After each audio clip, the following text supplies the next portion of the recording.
Et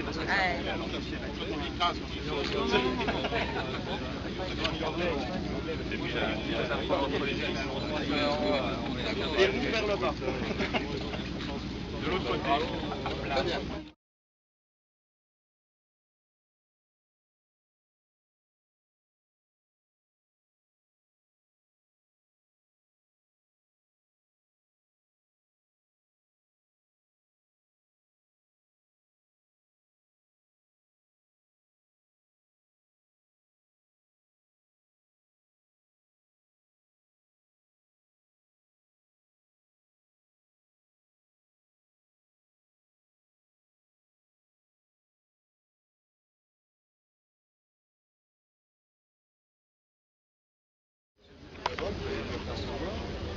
Si vous avez vu encore, c'est la dernière réalisation.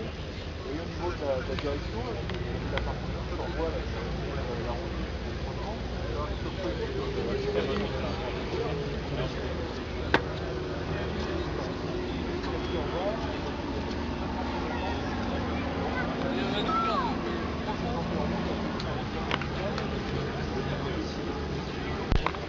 ah oui.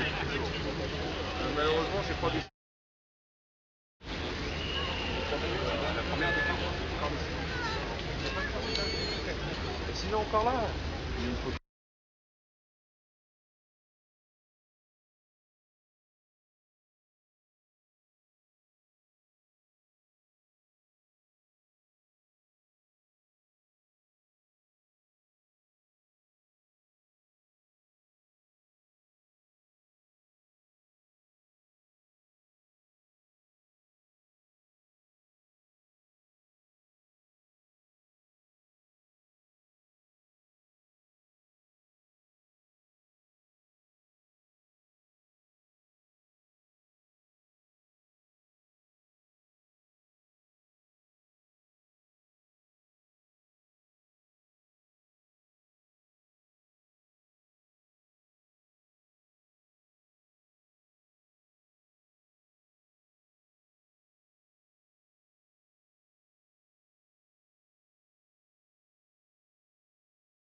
Ça, c'est un PA28, c'est pas encore une avion de collection, ça peut devenir. Sur la piste se trouve un SPAD, un vrai SPAD. C'est le jour qui est parti là. Monsieur le président de la Fédération française aéronautique, qui n'est même pas venu nous dire bonjour.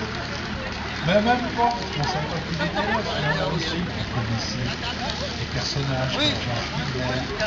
Vous savez qu'il existe une association qui est basée ici, qui est l'allemand. Non, on a testé. Donc, c'est pas.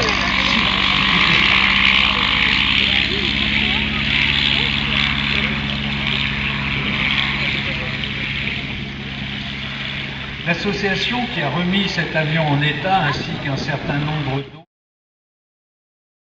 Stutter ou un LVG ou un Fokker D7, cette association, c'est les puristes des puristes. Alors eux, c'est vraiment c'est les limites malades, avec tout le respect qu'on leur doit.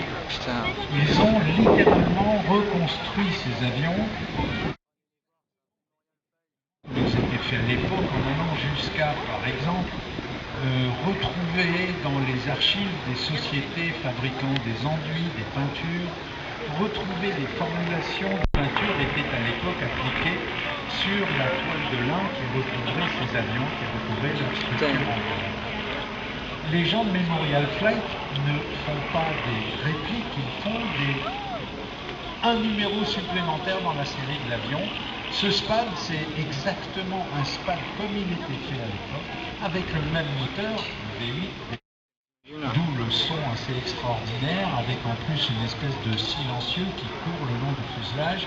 Et donc c'est très exactement le même avion que celui à bord duquel Georges Gilbert volait. Les en l'air, à chaque fois c'est un peu une grand-messe. Hein. Mais voici donc le SPAD.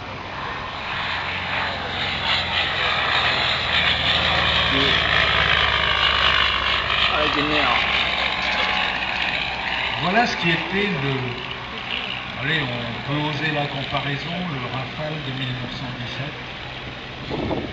Mais c'est un avion, ça monte bien hein, déjà. C'est déjà un avion comparé aux avions du début de la guerre, comparé au Blériot 11 ou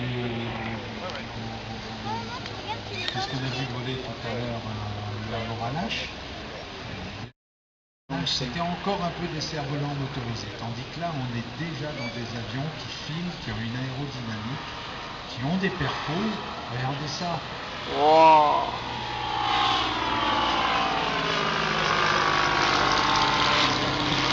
Cet avion-là, le Fokker D7 par exemple, donc regardez la vitesse à laquelle ça avance.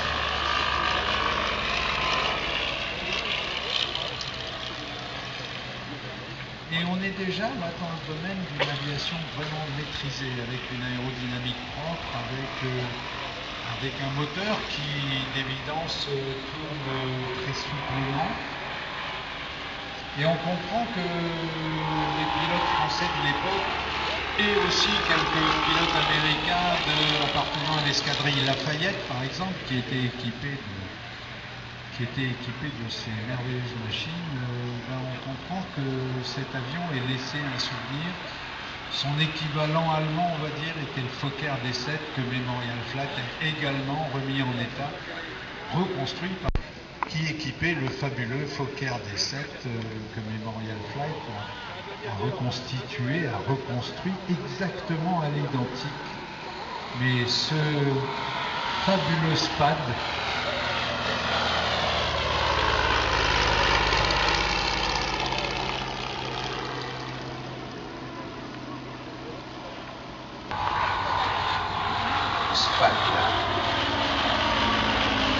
sur les plans d'époque, il était écrit avec quel type de pinceau étaient définis les types de pinceaux et de brosses utilisés pour passer ces enduits, ces peintures et ces vernis sur les toiles dont étaient levées quand ils ont appris qu'il y avait un moteur de chez eux daté de 1917 ou 18 qui tournait encore. Ils en ont pleuré de bonheur. Le dernier BMW, le premier BMW de l'histoire, donc le moteur le plus ancien de chez BMW, il est là en train de voler devant vous. Et l'avion, il est exactement semblable. À la limite, c'est pas une réplique de Fokker D7, c'est un exemplaire supplémentaire de Fokker D7, un exemplaire supplémentaire de SPAD semblable à celui de Gilmer, qui sont en train de voler devant vous. Là, on est véritablement dans le monument historique au vrai sens du terme.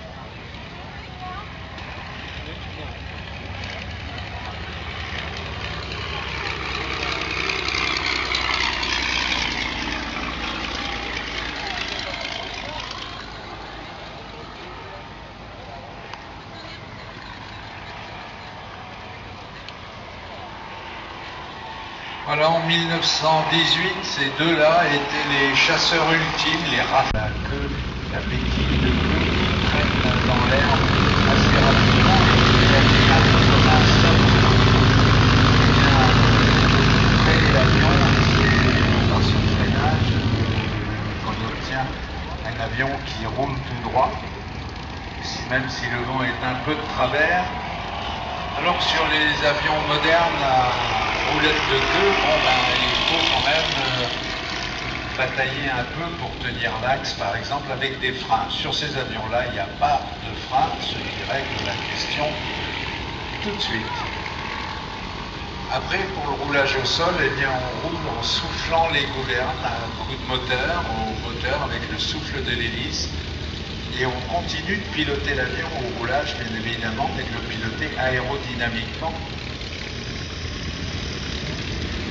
Pratiquement sur le fuselage, à 25 cm, pas plus au-dessus du fuselage, ça ne devait pas être extraordinaire du point de vue de la visibilité, mais comme l'avion était manœuvrant, la fois, en faisant évoluer l'avion, on dégageait la visibilité. Voilà. Ainsi s'achève la 42e édition du meeting aérien de la Ferté-Alais.